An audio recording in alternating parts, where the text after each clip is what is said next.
Assalamu alaikum. Today we will discuss an important lemma of subject theory of modules.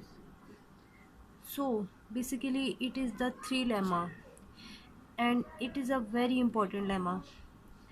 The statement of the lemma is let the following diagram of R modules and their homomorphisms be commutative with exact rows. Then what to show? Number 1, if alpha, gamma and H are monomorphism, this will implies that beta is also monomorphism.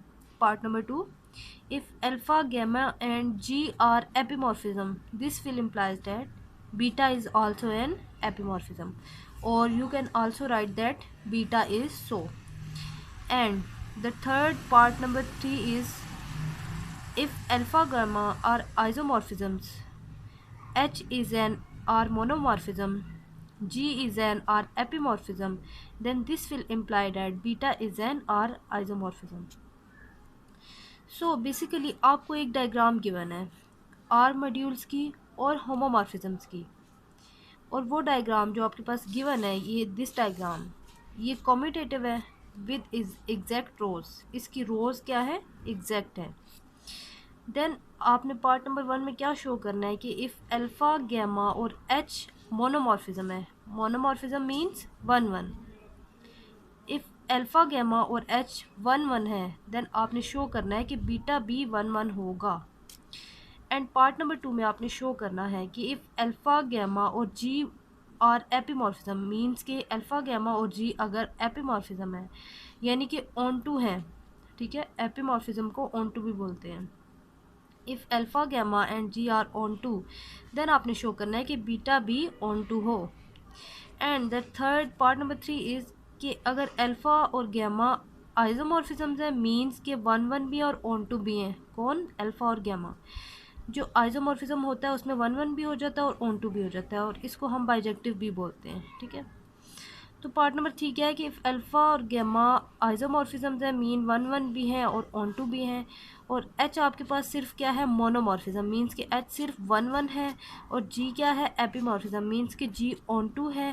Then आपने show करना है कि जो beta है वो isomorphism हो, कि beta 1 1 भी हो जाए और ऑन टू भी हो जाए. So let's start the proof of this important lemma. So the proof is since the diagram is commutative, हमने स्टेटमेंट में पढ़ा कि जो डायग्राम है वो हमारे पास कम्यूटेटिव है और इसकी रोज एग्जैक्ट है, तो हम वही चीज़ यूज़ कर रहे हैं कि जैसा कि डायग्राम कम्यूटेटिव है, देयरफॉर वी हैव. अच्छा, कम्यूटेटिव है तो इसमें क्या चीज़ हो जाएगी कि एच कंपोजिशन अल्फ़ा इक्वल हो जाएगा बी कंपोजिशन एफ के, ड्यू टू कम्यूटेटिविटी. के डायग्राम कम्यूटेटिव है तो एच कंपोजिशन अल्फ़ा इक्वल हो जाएगा बीटा कंपोजिशन एफ के. Similarly K composition beta equal हो जाएगा गैमा कंपोजिशन जी की. इसी तरह अगर आपके पास और भी रोज़ होती हैं यहाँ पे, तो आप वहाँ पे भी कम्यूटेटिव यूज़ कर सकते थे. सिंपल है कि अगर डायग्राम आपके पास कम्यूटेटिव है तो एच कंपोजिशन अल्फ़ा किसके इक्वल हो जाएगा, बीटा कंपोजिशन एफ. ठीक है, यहाँ पे इन दो को मिलाना है. सही है, इन दो को इक्वल कर देना है, इन दोनों का कंपोजिशन इन दोनों के इक्वल कर देना है. सिमिलरली इन दोनों का कंपोजिशन इन दोनों के इक्वल कर देना है. सही है, तो ये चीज़ अब हमारे पास कम्यूटेटिविटी से हो गई है कि अगर डायग्राम कम्यूटेटिव है तो ये चीज़ होल्ड करेगी. देयरफॉर हमने लिख लिया कि एच कंपोजिशन अल्फ़ा जो मैंने आपको बताया वो बीटा कंपोजिशन एफ की इक्वल हो जाएगा, and similarly K composition beta will be equals to gamma composition G. No, we also know that diagram is commutative with exact rows, means कि इसकी रोज भी एग्जैक्ट है, तो हम उस चीज़ को भी यूज़ कर सकते हैं. So by exactness of rows we have, जब रोज एग्जैक्ट होती हैं आपके पास तो क्या हो जाता है कि यहाँ पे जो भी आपके पास मैपिंग होती है यहाँ पे, उसका कर्नल इसके इमेज के इक्वल होता है. अब यहाँ पे kernel of G image of F के इक्वल हो जाएगा, and kernel of K image of H के इक्वल हो जाएगा. ठीक है, इसी तरह और मैपिंग होती तो आप उनको भी इक्वल कर सकते थे. मीन्स कि जो भी डायग्राम आपके पास जिसकी रोज एग्जैक्ट होंगी उनमें अगली वाली मैपिंग का कर्नल, ठीक है, पिछली वाली इमेज के इक्वल हो जाएगा. Kernel of G will be equals to image of F, and kernel of K will be equals to image of H. अब बहुत इंपॉर्टेंट स्टेप जो मैं आपको बताने जा रही हूँ, पार्ट ए में हमने प्रूफ क्या करना है कि अगर अल्फ़ा गैमा और एच 1 1 है देन बीटा भी 1 1 हो। 1 1 शो करने के लिए जो वेरी इंपॉर्टेंट स्टेप है वो क्या है कि आपने जिसको 1 1 शो करना है, जिस एलिमेंट को, आपने उसकी मैपिंग लेनी है।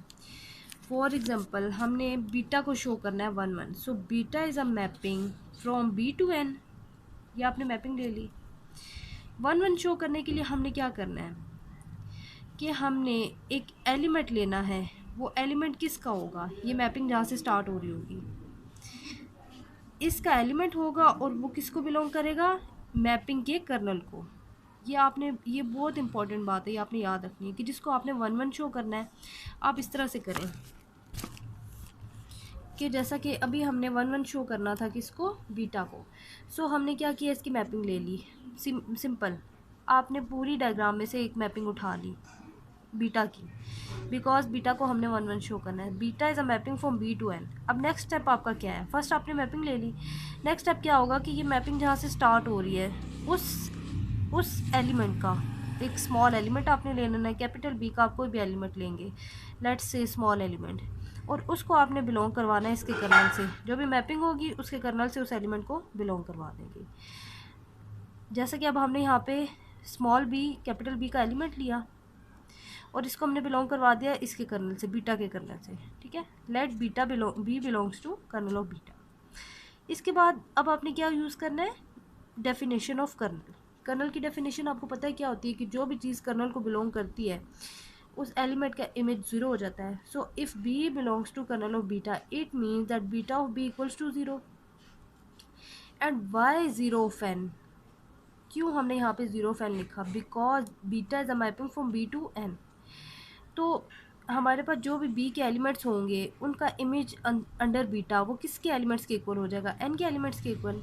ठीक है, क्योंकि मैपिंग हमारे पास एन तक जा रही है, सो इसलिए यहाँ पे क्या यूज़ हुआ, ज़ीरो ऑफ एन। ठीक है, ये बहुत इंपॉर्टेंट स्टेप है जो मैंने आपको बताया कि जिसको हमने शो करना है 1 1, हमने उसके लिए क्या काम करना है। ठीक है, नेक्स्ट अब हमने वही अगेन लिख लिया, beta of B is equals to zero of N. इस स्टेप के बाद अब आपको कैसे पता चलेगा कि आपने दोनों साइडों पे क्या अप्लाई करना है। आपको कम्यूटेटिविटी से पता चलेगा कि आपने जो कंपोजिशन वाले फंक्शन स्टार्ट में लिखे हैं उनमें कौन सा है, ठीक है, जिनकी राइट हैंड साइड पे बीटा आ रहा है। ठीक है, not left, right hand side पे बीटा है। अब यहाँ पे आप देख सकते हैं हमारे पास सिर्फ कम्यूटेटिविटी से ये रिजल्ट होल्ड किए हैं, तो इनमें ये जो सेकंड वाला है इट मीन्स कि के की राइट हैंड साइड पे बीटा आ रहा है, और बीटा तो ऑलरेडी हमने यहाँ पे लिख लिया ना नीचे, तो मतलब कि हमें के अप्लाई करना पड़ेगा दोनों साइड पे, फिर हम उसको कंपोजिशन में लिख के तो हम ये रिजल्ट यूज़ कर लेंगे gamma composition G. So it means that we will apply beta on both sides of beta of B equals to zero of N.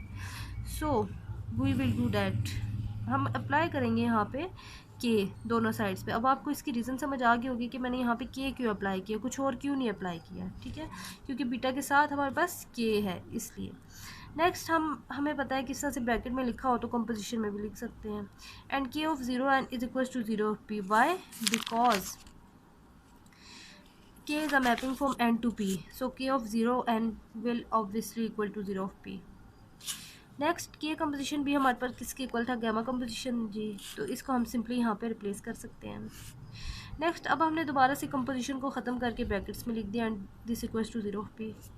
Next हमने क्या किया, ज़ीरो ऑफ पी का इमेज लिख लिया, गैमा ऑफ ज़ीरो सी कैसे आया, देखिए gamma of zero C will be equals to zero of P, यहाँ से आया। Gamma is a mapping from C to P, so gamma of zero C will be equals to zero of P. ये काम हमने कर लिया। Next अब क्या किया हमने कि गैमा हमारे पास 1 1 है, तो जब 1 1 चीज़ हो जाए तो सिंपली हम यहाँ से कैंसिल करके लिख सकते हैं।